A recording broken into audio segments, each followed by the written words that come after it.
So why do we need Docker in first place? Let's just say you wrote a code in some library or framework in some type of runtime environment, and then you give that code away to someone.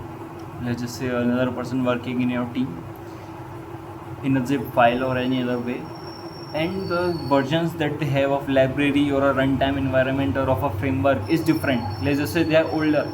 Then as you should know, as a developer, every version introduces some changes, and bigger versions also introduce syntax changes and other different type of changes in library and methods, in libraries and frameworks.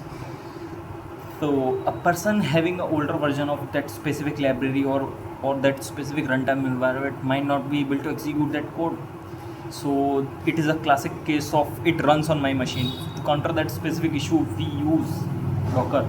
So Docker image in itself contains everything from the point of from the point of having the runtime environment to the libraries and their versions and every other thing that is required to run an application. That everything is contained inside of a single Docker image, right?